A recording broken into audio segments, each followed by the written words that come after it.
যে আল্লাহ পাক যখন মানুষকে সৃষ্টি করেননি, সৃষ্টি করতে যাবেন, এই সময়ে ফেরেশতাদের মাঝে পরামর্শ করছেন। কি বলছেন? আমি পৃথিবীতে আমার প্রতিনিধি তৈরি করতে চাই। তখনও কিন্তু মানুষ তৈরি করেননি। ফেরেশতাদের মাঝে তার মনের এরাদা, তার মনের ইচ্ছাটা প্রকাশ করেছেন। ফেরেশতারা সবাই নিষেধ করলেন, না না, এটা করেন না।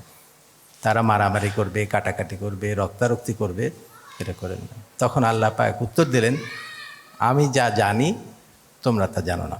তো আল্লাহ পাকের ইচ্ছাটা কি? মানুষ সম্পর্কে, মানুষ বানানোর পরে সব কিছু, যে কোনো কাজ আমরা করি সেটা করার একটা উদ্দেশ্য থাকে, যে কি উদ্দেশ্যে আমরা করছি, কি ইচ্ছাটা আমার এই কাজের প্রতি, অথবা কেন একটা জিনিস বানাবো, সেই জিনিসটা থেকে আমি কি আশা করছি। আল্লাহ পাক মানুষকে তৈরি করার সময় তার আশাটা ছিল মানুষ আল্লাহ পাকের প্রতিনিধিত্ব করবে। কোথায়? পৃথিবীতে। এখন প্রতিনিধি শব্দটার মানে কি? অনেক সময় আমি অনেক চিন্তা করেছি যে প্রতিনিধি শব্দটার মানে কি। এটার অর্থ এরকম হতে পারে যে আপনি হয়তো কোনো একটা অর্গানাইজেশনে খুব ইম্পর্টেন্ট কাজ করেন, অথবা কোনো মেশিনের পরিচালনা করেন, খুব ইম্পর্টেন্ট কাজ করেন। একদিন সকালে দেখলেন যে আপনি খুবই অসুস্থ, আপনি যেতে পারছেন না, কিন্তু কাজটা করতেই হবে। তখন অল্টারনেট লোককে পাঠিয়ে দিলেন যে সেই কাজটা করে দেবে। তখন সে দ্বিতীয় ব্যক্তি প্রথম ব্যক্তির প্রতিনিধিত্ব করলো, রাইট? তো আমরা আরেকটু সহজ করে যদি বলি, ধরেন আপনার ড্রাইভার আছে, আগামীকাল সকালে আপনার খুবই ইম্পর্টেন্ট একটা মিটিং আছে। সকালবেলা ড্রাইভার সাহেব ফোন করে বললেন যে আমার খুব জ্বর, আমি আসতে পারছি না। তখন ড্রাইভার সাহেব আরেকজন ড্রাইভারকে পাঠিয়ে দিলেন যে আপনাকে নিয়ে যাবে। তারপরেও প্রধান ব্যক্তির সংখ্যা কাটছে না, সে কেমনভাবে চালায়, অ্যাক্সিডেন্ট করে কিনা, ঠিকমতো আসতে পারে কিনা। ড্রাইভার সাহেব তাকে আশ্বস্ত করলেন, না স্যার, সে আমার মতোই চালায়, সে আপনাকে যথেষ্ট সুন্দরভাবে নিয়ে যাবে এবং নিয়ে আসবে, আমার থেকেই ভালো চালায় স্যার, আপনি ভয় পাবেন না। এই যে দ্বিতীয় ব্যক্তি প্রথম ব্যক্তির প্রতিনিধিত্ব করলো, রাইট? তো আমাদেরকে আল্লাহ পাক তাহলে দ্বিতীয় ব্যক্তি কিভাবে কাজ করবে? প্রথম ব্যক্তির মতো করে কাজ করবে। তা আল্লাহ পাক মানুষকে তৈরি করলেন আল্লাহ পাকের প্রতিনিধিত্ব করার জন্য পৃথিবীতে, রাইট? তো আল্লাহ পাক কীভাবে কাজ করেন? আল্লাহ পাকের কাজ করা খুবই সহজ। কোরআন শরীফে অনেক জায়গায় বলা আছে, আল্লাহ পাক কোনো কিছু করতে ইচ্ছা করলে শুধু কুন ফায়াকুন বলেন, সেটা সুন্দরভাবে সুচারুভাবে হয়ে যায়। মানুষকে দিয়ে আল্লাহ পাকের কাজগুলি করাবেন, কিন্তু মানুষ সেভাবে তো করতে পারবে না। মানুষ আল্লাহ পাকের মতো করে যদি কাজ করতে পারে, তাহলেই সেটা আল্লাহ পাকের সঠিক প্রতিনিধিত্ব হবে। এখন প্রতিনিধিত্ব, তাহলে পৃথিবীতে যত কাজ আছে, কোনো কাজই আল্লাহ পাক কুন ফায়াকুনের মাধ্যমে করবেন না, সমস্ত কাজই মানুষের মাধ্যমে করবেন। মানুষ কিভাবে কাজ করবে? আল্লাহ পাক যেভাবে কাজ করতেন সেইভাবে। আমি যদি ডাক্তারি করি, এখন যে কোনো কাজ সম্পর্কে আল্লাহ পাক যদি সেই কাজটা করতেন, কীরকম হবে? সেটা সবচেয়ে নিখুঁত হবে, সবচেয়ে নিখুঁত হতে হবে। প্রথম ক্রাইটেরিয়া হচ্ছে আমার কাজটা সবচেয়ে নিখুঁত। যদি সেই কাজটা নিখুঁত না হয়, তাহলে আমার মনে হয় সেই কাজটা না করা উচিত। আমরা ডাক্তারি হবে না, সবাই বেশিরভাগ লোক এখানে ডাক্তার হবেন, অথবা যেই কাজই করুন না কেন, ডাক্তারি করার সময় আমার সবচেয়ে নিখুঁতভাবে আমার সেটা করতে হবে, তাহলে আল্লাহ পাকের প্রতিনিধিত্ব সঠিক হবে। শুধু তাই নয়, যখন আমি ডাক্তারি করব কিংবা অন্য যে কোনো কাজ করব, সেই কাজের ভিতরে আমার কি থাকা যাবে না? এই জায়গায় কোনো ফাঁকি থাকা যাবে না, কোনো ভেজাল থাকা যাবে না, কোনো পরিশ্রমের ঘাটতি থাকা যাবে না, কোনো একাগ্রতার ঘাটতি থাকা যাবে না।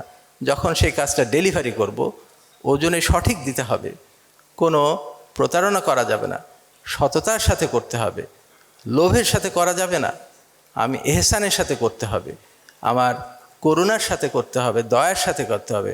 আল্লাহ পাকের যতগুলা গুণ আছে, সবগুলি গুণ আমার ভিতরে যখন নিয়ে আসব, আমার সেই কাজটা মনে হয় আল্লাহ পাকের কাছাকাছি হবে। সম্ভব না একদম একই রকম করা, কিন্তু আল্লাহ পাকের কাছাকাছি হবে। দলিল কি? আল্লাহ পাক নিজে কোরআন শরীফে বলছেন, তোমরা আল্লাহর রং গ্রহণ করো। কেন বলছেন? কারণ এইগুলাই আল্লাহ পাকের যতগুলি নাম রয়েছে, বেশিরভাগ যেগুলি গুণাবলীর নাম, সেই নামগুলি আত্মস্থ করা দরকার। একটা হাদিসে আছে, আল্লাহ পাকের ৯৯টা নাম যদি কেউ মুখস্থ করে এবং আত্মস্থ করে, তাহলে সে বিনা হিসাবে জান্নাত যাবে। আর এক জায়গায় বলা আছে, যদি কেউ এইভাবে কাজ করতে থাকে, প্র্যাকটিস করতে হবে, প্র্যাকটিস করতে করতে তাহলে পরে এটা আত্মস্থ করা সম্ভব হয়। যদি কেউ এইভাবে কাজ করতে থাকে, তার সমস্ত কাজ আল্লাহ পাকের মতো হয়ে যায়। তার সম্পর্কে আল্লাহ পাক বলতেছেন, একটা হাদিসে কুদসিতে এরকম আছে, আল্লাহ পাক নিজে বলছেন, আমি তখন তার চোখ হয়ে যায় যা দ্বারা সে দেখে, আমি তখন তার হাত হয়ে যায় যা দ্বারা সে ধরে, আমি তখন তার পা হয়ে যায় যা দ্বারা সে চলে। মনে হয় আল্লাহ পাক তার ভিতরে বসে পড়েছেন। এইভাবে করতে পারলে আমাদের কাজগুলা মনে হয় সৎ কাজ হিসাবে কবুল হবে। হ্যাঁ, আমলে সলে করা সম্ভব হবে। আমরা ডাক্তারি করি, ডাক্তারি করার সময় আমার কাজটা যাতে সবচেয়ে নিখুঁত হয়, কারণ আল্লাহ পাক আরেকটা হাদিসে আছে, আল্লাহ পাক নিখুঁত কাজ পছন্দ করেন। কারণ ওইটাই যে সব কিছুই আল্লাহ পাকের মতো করে করতে হবে। আমি যে পড়াশোনা করছি, খুব নিখুঁতভাবে পড়াশোনা করা দরকার। আমি যে ট্রেনিং করছি, খুব নিখুঁতভাবে করতে হবে। আমি যে কাজ করছি, যখন আমার যে কাজটা করব, খুব নিখুঁতভাবে, খুব আন্তরিকতা, খুব নিষ্ঠার সাথে করতে হবে। সবগুলি যখন একত্রিত হবে, তখন সেটা নিখুঁতভাবে হবে। ঠিক আছে? আচ্ছা, এই নিখুঁতভাবে কাজ করা এবং এই আল্লাহ পাকের সমস্ত গুণাবলী সহ কাজ করা দ্বারা আমার কাজটা মনে হয় আমলে সলে হওয়া সম্ভব। রাইট?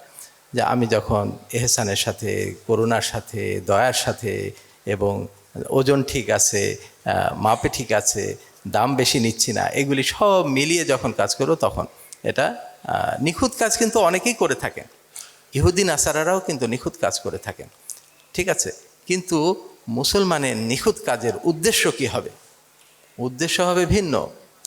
ইহুদি নাসারাদের নিখুঁত কাজের উদ্দেশ্য হলো তার ক্লায়েন্ট বেশি হবে, তার ব্যবসা বাড়বে, তার সম্মান বাড়বে, তার ক্ষমতা বাড়বে। কিন্তু মুসলমানের উদ্দেশ্য হতে হবে আল্লাহকে রাজি খুশি করা, আমাকে পরকাল পেতে হবে, তাই না? তো এই উদ্দেশ্যে যদি করে কেউ, তাহলে কি হবে? কোরআন শরীফে অনেক জায়গায় আমলে সলের আগে সব জায়গায় ঈমান যুক্ত করা আছে। যে ব্যক্তি ঈমানের সাথে আমলে সালেহ করবে, তারপরে অধিকাংশ জায়গায় আর কোনো ক্রাইটেরিয়া বা রাখা হয়নি, তাকে জান্নাতের কথা বলা হয়েছে। কাজেই আমলে সালেহ খুবই ইম্পর্টেন্ট। আচ্ছা,